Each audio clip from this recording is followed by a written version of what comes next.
अब globalisation and the Indian economy, ठीक है, इजी चैप्टर है, अपने को मोटा मोटी आइडिया भी है कि इसके क्वेश्चंस कहाँ कहाँ से इंपॉर्टेंट है, ठीक है, क्योंकि डायरेक्ट क्वेश्चन थोड़ा सा ही है, ठीक है। अब ग्लोबलाइजेशन का मतलब याद है आप लोग को, क्या था? It is a production across different countries, ठीक है। मतलब क्या है इसमें, आप मुझे बताओ कि सिर्फ अगर हमने सेल किया सामान को सारे कंट्रीज में तो वो ग्लोबलाइजेशन होगा, या एक्चुअली प्रोडक्शन किया, ट्रेड किया हर जगह में, तब उसको ग्लोबलाइजेशन बोलेंगे। प्रोडक्शन किया, इसका मेन रीजन क्यों आया ग्लोबलाइजेशन, मेनली आया क्यों? Because of single word which is what, trade, ठीक है। एंड ट्रेड किसने किया? ट्रेड किसने किया? मल्टीनेशनल कंपनीज में। यानी कि I can say in simple language कि ग्लोबलाइजेशन आया क्यों? ग्लोबलाइजेशन आया क्यों? Because of the trade which the MNCs have done, ठीक है। क्यों क्यों क्यों क्यों? बिकॉज एमएनसीज होता क्या है, they what, own and control production in more than one nation, ठीक है। उनका ओनरशिप एंड कंट्रोल जो है अलग अलग जगह में होता है। इसकी वजह से उनको जहां पे सस्ता पड़ता है, जहां भी उनको एफिशिएंट मिलता है, वहां पे वो अपना प्रोडक्शन करते हैं। उसकी वजह से उनका फायदा क्या है कि उनको हर चीज आराम से मिल जाता है। नंबर 2, उनके प्रॉफिट्स क्या होते हैं? बहुत हाई होते हैं। An MNC is a company that owns or controls production in more than one nation. MNCs set up offices and factories in the regions where they can get what? Cheap labor and other resources. चलेगा बिल्कुल यहाँ तक, ठीक है। तो main reasons globalisation क्यों आया? Because of trade by whom? The MNCs and okay, you get the point ना? बात समझ में है? एमएनसीज क्या हो गया? जिनका जो ओन करते हैं, कंट्रोल करते हैं प्रोडक्शन कहाँ पे? In more than one nation. MNCs set up factories and offices where, जहां पे उनको चीप लेबर मिले एंड अदर रिसोर्सेज भी मिल जाए। तो देखो आज के डेट में खाली गुड्स एंड सर्विसेज जो है वो सिर्फ बिकता नहीं है, वो प्रोड्यूस भी कहाँ होता है? ग्लोबली होता है। That is why the production has taken into a very complex. बात समझ में आया आपको? क्लियर है बिल्कुल? यहाँ पे चलेगा बिल्कुल पक्का? Interlinking production across different countries. आप मुझे बताओ, आप जब प्रोडक्शन करोगे तो आप आखिरकार आपको प्रोडक्शन करने का मन कहाँ करेगा? मुझे बताओ। सबसे पहले क्या है? लेबर होना चाहिए अवेलेबल। कॉस्ट क्या होना चाहिए? कम। गवर्नमेंट पॉलिसीज कैसा होना चाहिए? फेवरेबल, ठीक है। Then they invest their investment known as what? Foreign investment to buy the assets such as machines, land वगैरह, ठीक है। समझ में आया आपको? तो एमएनसीज जो है वो काफी सारे फैक्टर्स को कंसिडर करता है वो इन्वेस्टमेंट करने से पहले। आपका पहला क्वेश्चन समझ में आ गया? एमएनसीज होता क्या है, कैसे होता है? दूसरा क्वेश्चन क्या दिमाग में है आपका? कि एमएनसीज जो है आपको समझ में आ गया कि वो लोग प्रोडक्शन जो है वो अलग अलग जगह करते हैं। तो what are the different parameters that they check before they invest their hard earned money where in a particular country? क्या क्या चीज करेंगे? कि उनके पास लेबर है या नहीं है, चीप एंड एफिशिएंट लेबर है या नहीं है, क्या कॉस्ट बियर हो रहा है, कॉस्ट क्या होना चाहिए? बिल्कुल मिनिमम। नंबर 3 क्या है? Favourable government policies. उसके बाद वो क्या करते हैं? अपना इन्वेस्टमेंट को करते हैं, उसको क्या बोलते हैं हम लोग? Foreign investment to buy what? The assets, ठीक है। समझ में आया आपको? ठीक है। कैसे कैसे एमएनसीज का ट्रेड की वजह से ग्लोबलाइजेशन आया, क्या क्या पैरामीटर्स एमएनसीज देखता है इन्वेस्ट करने के लिए। नंबर 3, कैसे कैसे एमएनसीज जो है प्रोडक्शन कर सकता है। नंबर 1 क्या लिखा हुआ है? साथ में मिलकर जॉइंटली, याद है ना? लोकल कंपनीज के साथ में जॉइंटली करेगा। एडवांटेज क्या है उससे? जो है लोकल कंपनीज को एक्स्ट्रा पैसा मिल गया ताकि वो अपना प्रोडक्शन को बढ़ा सके, और सिंस एमएनसी सब जगह बना रहा है तो उनके पास में क्या फायदा है? लेटेस्ट टेक्नोलॉजी, डिजिटल इन्वेस्टमेंट आ गया। और नंबर 2 क्या बोला मैंने? लेटेस्ट टेक भी आ गया। नंबर 2 क्या है? MNCs buy up what? Local companies and then what? To the expansion. इसका एग्जांपल एक दिया हुआ है, कारगिल फूड्स, पराग फूड्स वाला एग्जांपल। और MNCs what? Place order with the small producers and sell this products under their own brand name. जो Samsung वगैरह सबको यही करता है। ये वो क्या करता है? स्मॉल कंपनीज को कॉन्ट्रैक्ट दे देता है, वो लोग सामान बनाता है, अल्टीमेटली बेचता किसके नाम पे है? वो लोग। खाली क्वालिटी इंस्पेक्शन कौन करता है? एमएनसी करता है। So MNCs have tremendous power to control price, quality, delivery, and the labor condition. In this way, production in this widely dispersed location is getting inter. ठीक है। पॉइंट्स क्या क्या है? नंबर 1 3 पॉइंट है। क्या क्या नंबर 1 पॉइंट क्या है आपका? Jointly with the local companies they set up. उसके बाद एडवांटेज क्या क्या है? Additional investment, latest tech. Number 2 क्या बोला? एमएनसीज क्या करता है? छोटे कंपनीज को बाय अप कर लेता है and they expand what? Production. Example क्या? कारगिल फूड्स वाला एग्जांपल। नंबर 3 क्या है आपका? वो लोकल या स्मॉल प्रोड्यूसर्स में क्या करता है? ऑर्डर देता है उनको एंड सेल करता है किसके नाम पे, अपने ब्रांड नेम पे। चलेगा बिल्कुल यहाँ तक। नेक्स्ट क्या लिखा, foreign trade and integration of markets. What is foreign trade?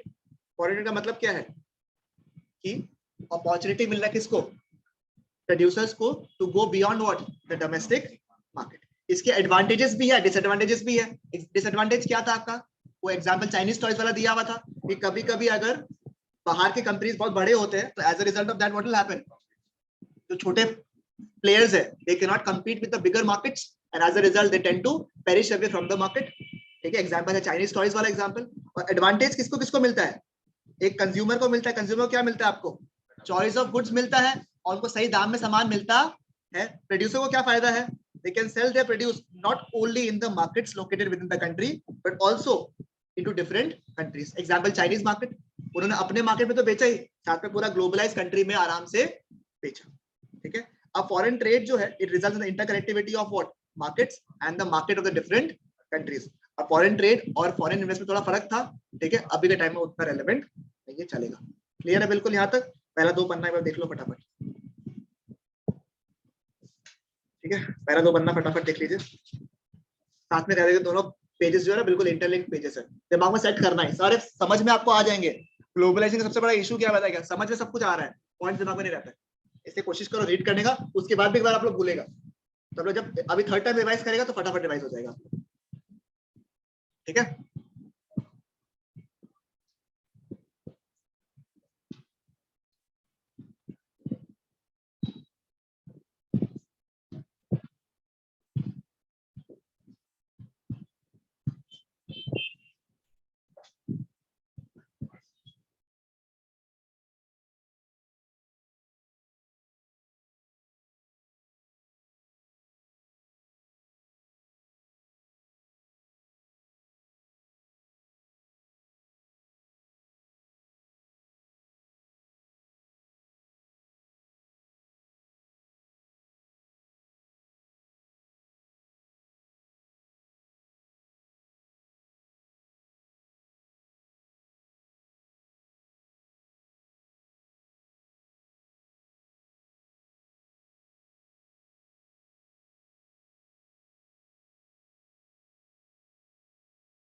Important पन्ना है आपका। ठीक है, इंपॉर्टेंट पन्ना है ये वाला। ग्लोबलाइजेशन क्या होता है, it is a integrating of what, the countries through trade and foreign investment by multinational corporation. क्या करेगा, बाय लैंग्वेज वापस कर लीजिए, integrating the countries by what, trade and foreign investment by home. तो जो आपने पढ़ा ना यहाँ पे इंटीग्रेशन, फिर क्या पढ़ा, ट्रेड, फिर क्या पढ़ा, फॉरेन इन्वेस्टमेंट, कौन कर रहा है, एमएनसी। तो चार वर्ड का पार्ट है। क्या क्या लिखा हुआ है इसमें, integrating the countries through what, trade and foreign investment by home, multinational corporations. चलेगा बिल्कुल यहाँ तक? 100% क्लियर है क्या? फॉरेन में बढ़ेगा तो अल्टीमेटली क्या होगा? ठीक है, okay. MNCs act as an agent in the process of globalization। ठीक है, क्वेश्चन बन सकता है आपका, ऊपर वाला आंसर है इसका, ठीक है ना। MNCs अगर लिखा हुआ एज एन एजेंट काम करता है तो कैसे समझ में आता है? क्योंकि MNCs के थ्रू ही क्या हो रहा है? ट्रेड हो रहा है, आपका इन्वेस्टमेंट हो रहा है, एज अ रिजल्ट क्या हो रहा है? ग्लोबलाइज कल्चर इंप्रूव हो रहा है। तो ये क्वेश्चन बन सकता है आपका, ठीक है। Besides the movement of goods and services and investment technology, the movement of people between countries is also observed under the globalization for better income, jobs and education। मतलब खाली गुड्स एंड सर्विसेज आपस में integrate नहीं हो रहा है, लोग भी एक कंट्री से दूसरा कंट्री आ रहा है because of the globalisation. Factors क्यों मेनली, ये इंपॉर्टेंट पार्ट है एग्जाम के लिए। ऐसे कौन से फैक्टर्स था जिसकी वजह से ग्लोबलाइजेशन जो है वो स्प्रेड ज्यादा हुआ? नंबर 1 क्या पढ़ेंगे अपन? टेक्नोलॉजी, ठीक है। टेक्नोलॉजी में क्या हुआ? Rapid improvement of tech stimulated what? Globalisation. क्योंकि टेक की वजह से क्या हुआ? कनेक्टिविटी बहुत ज्यादा इजी हो गया हमारे लिए, 2 तरीके से। Number 1 tech in transportation.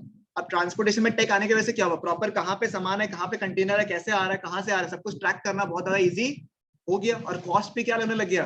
कम।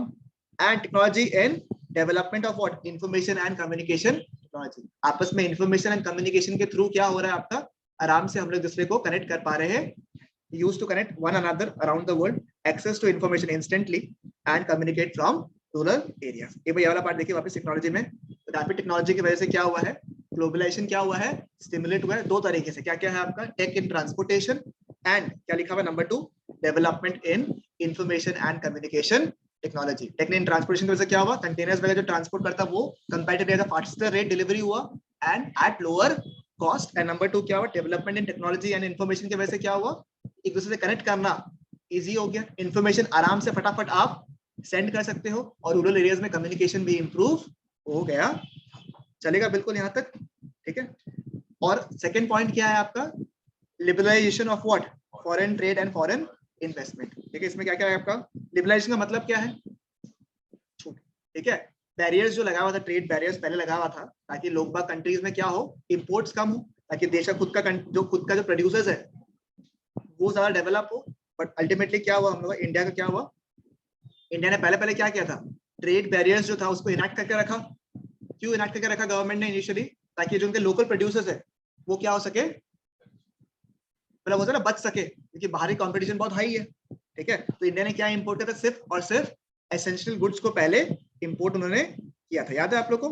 ठीक है, इसका एग्जांपल दिया हुआ है तो दिमाग में है ही आप लोगों का, चलेगा ना? क्लियर है बिल्कुल यहाँ तक?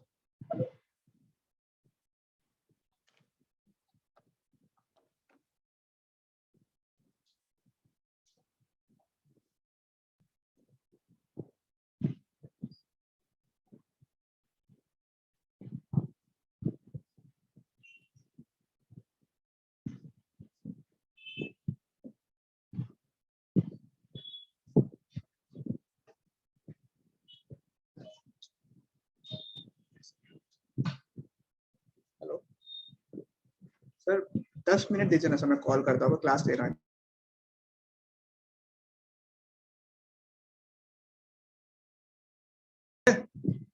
सॉरी, अब मुझे बताओ, ये एग्जांपल दिमाग में है सेट आप लोगों को? जो मैगजीन्स है उसका डेटा कौन भेज रहा है आपको?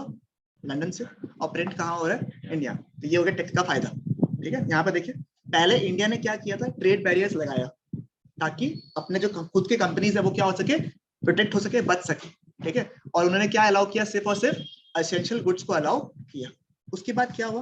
1991 में क्या हुआ? अपने रिजर्व्स क्या हो गए? बहुत कम हो गए। लोन्स जो लिया हुआ था उसको उन्होंने रिपेमेंट नहीं कर पाया था, इसलिए इंडिया ने, गवर्नमेंट ने क्या डिसाइड किया? इंडियन प्रोड्यूसर्स जो है उसको क्या करना चाहिए? कम्पीट करना चाहिए with producers across the globe. मैंने बोला था आपको सब जो है थोड़ा सा कड़वा है, बट आपकी बुक में बहुत ऑप्टिमिस्टिक लिखा हुआ है कि अब 1991 में ऐसा लगा गवर्नमेंट को कि हमारे प्रोड्यूसर्स जो है वो रेडी हो चुके हैं, किसके लिए? बाहरी कंपटीशन को फेस करने के लिए। इसकी वजह से क्या हुआ आपका? इट हेल्प, इसके वजह से फायदा क्या होगा? गवर्नमेंट को क्या लगा कि उनके परफॉर्मेंस इंप्रूव होंगी, उनकी क्वालिटी जो है वो इंप्रूव होंगी, ठीक है। इसकी वजह से उन्होंने क्या किया? बैरियर्स को क्या कर दिया? बैरियर्स एंड रेस्ट्रिक्शन को क्या कर दिया उन्होंने? रिमूव कर दिया। उसको क्या बोलते हैं हम लोग? लिबरलाइजेशन, इसकी वजह से फायदा क्या हुआ, business are allowed to make decisions freely, government जो है रेस्ट्रिक्शंस क्या लगा रहा है, कम लगा रहा है। चलेगा, बिल्कुल यहाँ तक क्लियर है, बिल्कुल पक्का 100%। ठीक है, एक बार और रीडिंग कर दीजिए, इंपॉर्टेंट पार्ट है। ठीक है, इस वाला पार्ट को please, specially the right hand side वाला पार्ट, ये याद हो जाएगा आपको, टेक वाला पार्ट मेरे हिसाब से। तो राइट वाला पार्ट देखिए, शुरू में ट्रेड बैरियर्स लगाया। ट्रेड बैरियर्स का मतलब क्या होता है, tax on imports to regulate what, the foreign trade, which was used by the Indian government to protect what, the producers from the foreign competition। इसकी वजह से इंडिया ने क्या अलाउ किया, the trade of foreign items होता है। परवटा sir अभी भी बीच में आप, हाँ जी,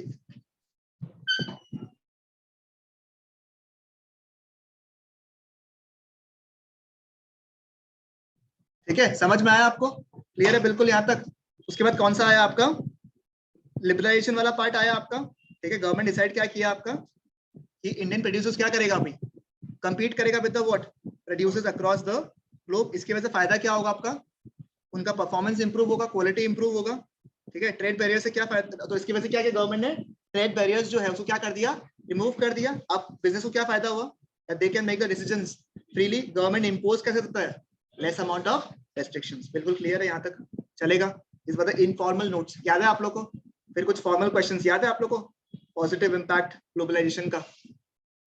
ठीक है, ग्लोबलाइजेशन होता क्या लिखा हुआ है, पॉजिटिव इंपैक्ट क्या था कि आपका क्वालिटी क्या हो रहा है, इंप्रूव हो रहा है, कॉम्पिटिटिव प्राइसेस में आपको सामान मिल रहा है, higher standard of living, MNCs के through foreign direct investment FDI. ठीक है, देश का इन्वेस्टमेंट क्या हो गया, इंप्रूव हो गया। इसकी वजह से नया जॉब्स क्रिएट हुआ और लोकल कंपनीज को क्या मिल रहा है, supplying raw materials have prospered.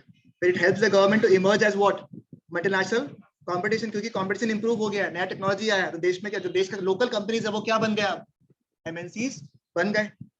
फिर न्यू अपॉर्चुनिटी क्रिएट हुआ किसमें, specially in the IT industries, and it has helped a lot of the domestic entrepreneurs. 5 point है, क्या क्या है, number 1, it has helped to improve what, the quality of goods, competitive prices में आने लग गया। इसकी वजह से स्टैंडर्ड ऑफ लिविंग क्या हो गया, इंप्रूव हो गया। देश में एमएनसीज का क्या आ रहा है, एफडीआईज आ रहा है, फॉरेन डायरेक्ट इन्वेस्टमेंट। ठीक है, अब इन्वेस्टमेंट दो टाइप का था, उसे नहीं डिस्कस कर रहा हूँ। एफडीआई यानी कि फॉरेन डायरेक्ट इन्वेस्टमेंट आ रहा है, इसकी वजह से क्या हुआ, नया जॉब्स क्रिएट हुआ और रॉ मटेरियल का सप्लाई क्या हो गया, प्रॉस्पर हो गया। ठीक है, टॉप इंडियन कंपनीज को क्या कर दिया, हेल्प करने में, एमएनसीज बनने में हेल्प कर दिया है, because they have also invested in what, new technology, production methods, and as a result the production standards have, ये आपको रीड करना पड़ेगा, याद दिए। ठीक है, नंबर नेक्स्ट क्या लिखा हुआ है, न्यू अपॉर्चुनिटी क्रिएट हुआ in providing different kind of services, example IT companies and domestic entrepreneurs को काफी फायदा मिला।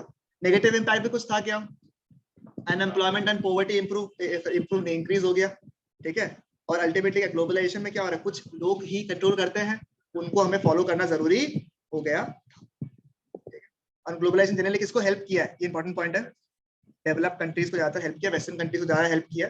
और इंडिया में जनरली क्या हुआ, it is resulting in what, huge drain of wealth, क्योंकि हमसे रॉ मटेरियल सप्लाई करते हैं और हम ही क्या करते हैं, फिनिश गुड्स को इंपोर्ट करते हैं। तो उनका फायदा किसका हो रहा है, जो फिनिश गुड्स इंपोर्ट कर, जो फिनिश गुड्स एक्सपोर्ट कर रहे हैं। ठीक है, क्लियर। डब्ल्यूटीओ याद है क्या आप लोग को, हल्का हल्का।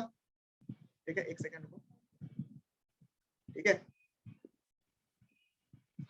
डब्ल्यूटीओ का क्या था, वर्ल्ड ट्रेड ऑर्गेनाइजेशन, ये कब फॉर्म हुआ था, GATT के बाद में फॉर्मुलेट कब हुआ, 1995 में।